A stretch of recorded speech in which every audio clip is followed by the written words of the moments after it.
유란시아서 천문천답 두 번째 시간.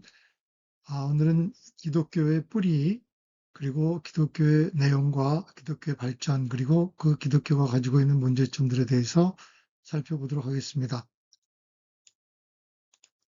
기독교는 단순히 예수라는 한 인물이 갑자기 나타나서 그 한 인물이 가르치면서 생긴 것이 아니라 오랜 역사적, 종교적 배경 위에서 잉태되었습니다.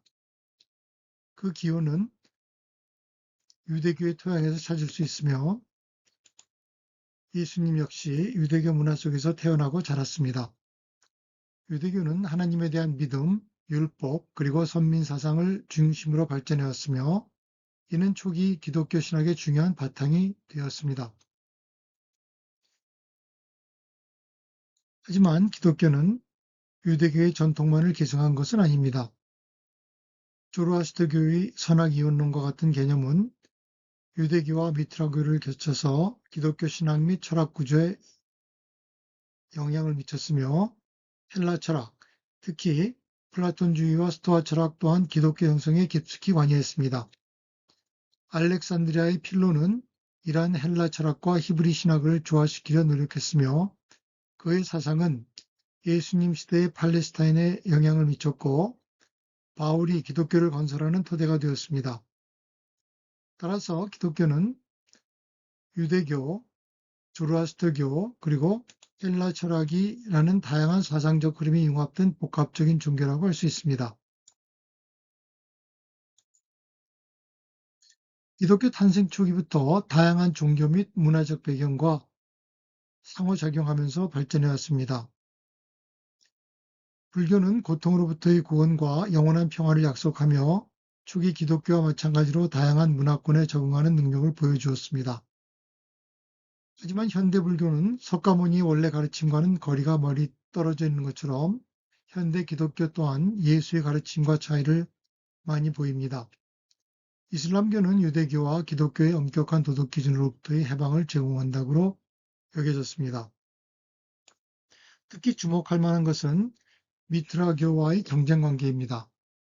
미트라교는 한때 기독교와 공존하며 경쟁했으며 예배 시 성수를 사용하는 의식, 세례, 빵과 포도주를 나누는 성만찬식 등의 유사점을 보이기도 했습니다.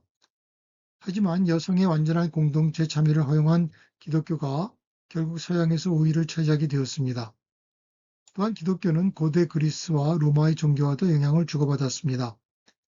헬라 철학은 기독교 윤리 개념에 영향을 주었고 로마는 새로운 언어, 민족, 종교에 대한 관용적인 태도를 제공하여 기독교 확산에 기여했습니다. 심지어 초기 기독교 지도자들은 비기독교 문화의 요소를 수용하여 기독교를 더욱 폭넓게 받아들이도록 했습니다.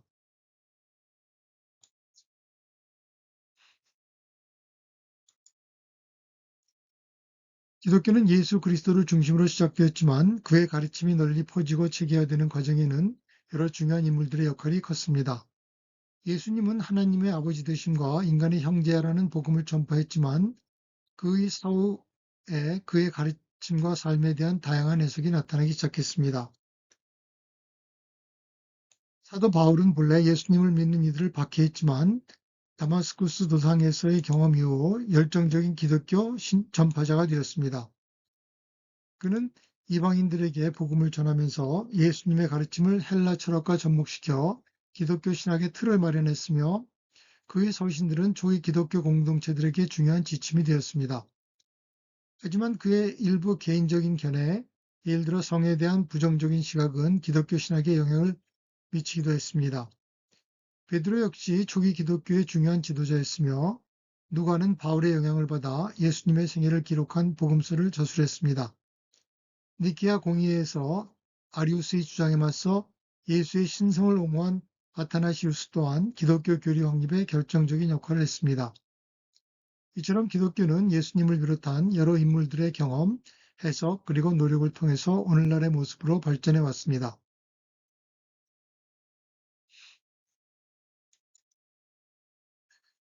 기독교의 핵심 내용은 죄로부터의 구원과 거룩함에 대한 약속입니다. 이는 고립된 인간 존재가 시간과 영혼 속에서 겪는 악으로부터의 구원, 즉 자기로부터의 구원을 의미하기도 합니다. 기독교는 다신교에서 숭고한 유일신교로의 불가피한 전환 과정에서 나타난 신인 동역론의 개념을 발전시켜 영광스러운 그리스도의 인격 안에서 인간 이상을 초월적인 신성 개념으로 끌어올렸다고 설명합니다. 하지만 초기 기독교 신학은 필로, 예수, 바울이라는 세 인물의 개인적인 종교적 경험에 기반했기 때문에 일관성을 유지하는 데 어려움을 겪었습니다. 특히 바울의 가르침은 금욕주의와 같은 당시의 문화적 요소들을 기독교 신학에 접목시키면서 성과 결혼에 대한 특정한 관점을 형성하기도 했습니다.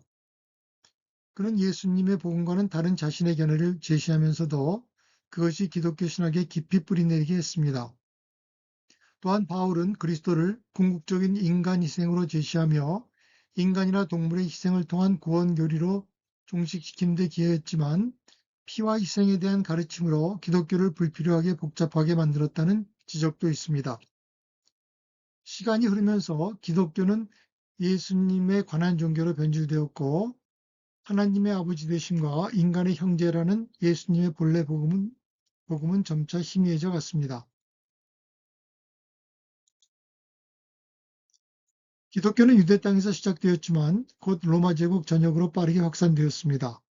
초기에는 주로 하층 계층을 중심으로 받아들여졌으나 2세기 초에는 그리스 로마 문화의 엘리트 계층까지 기독교 신앙으로 개종하기 시작했습니다. 이러한 기독교의 성공은 헬라 철학과 히브리 신학의 융합, 도덕적 구원과 영원한 생명에 대한 약속, 그리고 역사적 사실에 기반한 종교라는 점 등이 복합적으로 작용한 결과였습니다.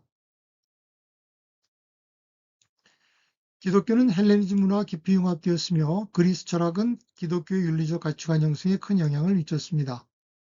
로마 제국의 정치적 통합과 문화적 동질성은 기독교가 서양 세계로 확산되는 유리한 환경을 제공했으며 로마인들의 도덕적 성향과 헌신적인 태도는 기독교 수용에 긍정적으로 작용했습니다. 하지만 기독교가 서양 문화에 동화되면서 본래의 보편적인 매력을 잃고 백인 인종의 종교로 인식되는 경향도 나타났습니다. 그럼에도 불구하고 기독교는 로마 제국 멸망 이후에도 살아남아 서양 문명의 정신적 토대가 되었으며 르네상스 이후 다양한 형태로 재활성화되었습니다. 유란시아서는 기독교가 발전해오는 과정에서 여러 가지 문제점과 비판에 직면했음을 지적합니다. 우선 초기 기독교 신학의 신학적 비일관성은 필로, 예수, 바울의 서로 다른 경험에 기반했기 때문에 불가피했습니다. 또한 예수의 인격에 대한 과도한 강조는 그의 가르침 자체를 가리는 결과를 초래하여 유대교, 이슬람교, 힌두교와 같은 동양 종교인들이 예수의 가르침을 받아들이기 어렵게 만들었습니다. 기독교가 이방 문화와 접촉하면서 많은 이교적 요소들을 흡수한 것 또한 비판의 대상입니다. 이러한 이교화는 기독교의 순수성을 훼손하고 많은 중요한 예수의 가르침을 거의 잃어버리게 만들었습니다. 제도화된 기독교는 사회적, 경제적, 정치적 구조의 일부가 되면서 세속화되었고 이는 기독교 본래의 영적 사명을 약화시키는 요인이 되었습니다. 더욱이 현대 기독교는 분열된 모습으로 인해 비기독교 세계에서 효과적으로 복음을 전파하는 데 어려움을 겪고 있으며 예수님의 원래 가르침과는 다르게 현대 기독교는 사회 문제와 물질적인 문제에 치중하는 경향을 보이며 영적 르네상스를 지연시키고 있다는 비판도 있습니다. 초기 기독교는 어떤 시민적 얽매임, 사회적 약속, 경제적 동맹으로부터 완전히 자유로웠습니다. 하지만 시간이 흐르면서 제도화된 기독교는 서양 문명의 정치적, 사회적 구조의 유기적 부분이 되었습니다. 이러한 제도화는 불가피한 측면도 있었지만 동시에 여러 문제점을 야기했습니다. 제도화된 교회는 사회의 부속물이자 정치의 동맹이 되면서 소위 유럽의 암흑시대의 지적, 영적 쇠퇴를 공유하게 되었습니다. 이 시기에 종교는 점점 더 수도원 중심적이고 금욕주의적이며 법률화되었습니다. 또한 기독교의 제도화는 다양한 교파와 종파 형성을 초래했으며 이러한 분열은 기독교의 통일성을 약화시키고 복음 전파에 장애가 되고 있습니다. 보이는 제도적인 교회는 보이지 않는 영적인 하나님의 형제의 발전을 방해하는 요소로 작용하기도 합니다. 진정한 교회, 즉 예수의 형제에는 눈에 보이지 않고 영적이며 통일성으로 특징 지어지지만 반드시 비일성을 의미하지는 않습니다. 획일성은 물질세계의 특징이며 영적 통일성은 살아있는 예수와의 믿음의 연합의 결과입니다. 유라시아서는 현대 기독교가 새로운 도전에 직면하고 있으며 그 미래는 예수의 본래 가르침으로의 회복에 달려 있다고 강조합니다. 19세기 동안의 신학적 전통과 종교적 교리 속에 묻혀 있는 인간 예수의 부활이 필요하며 영광스러운 그리스도라는 개념에 가려진 나사렛 예수를 다시금 개인적인 종교 생활의 이상으로 받아들여야 합니다. 기독교는 사회 시스템과 서구 문명의 산업 정책을 옹호하는 것을 멈추고 겸손히 십자가 앞에 나아가 예수님으로부터 하나님의 아버지 되심과 인간의 형제라는 살아있는 복음을 새롭게 배워야 합니다. 회개나 의무, 관습으로 영혼을 얻는 것이 아니라 자유로운 봉사와 사랑스러운 헌신이라는 이 두 정신을 통해 인류와 세계를 변화시켜야 합니다. 현대 문화는 예수의 삶에 대한 새로운 계시로 영적으로 세례를 받고 그의 영원한 구원의 복음에 대한 새로운 이해로 밝혀져야 합니다. 이를 위해서는 오직 예수님과 그의 비길 데 없는 가르침에 의존하는 새로운 영적 지도자들이 필요하며 이러한 영적으로 거듭난 영혼들이 사회, 도덕, 경제, 정치적 재편에 필요한 지도력과 영감을 제공할 것입니다. 기독교가 형식주의, 과도한 조직화, 지성주의와 같은 비영적 경향으로 인해 서서히 죽어가는 위기에 직면했지만 예수님의 가르침을 더 많이 이해하고 실천한다면 현대인의 복잡한 문제를 해결하는 데 훨씬 큰 역할을 할 수 있을 것입니다.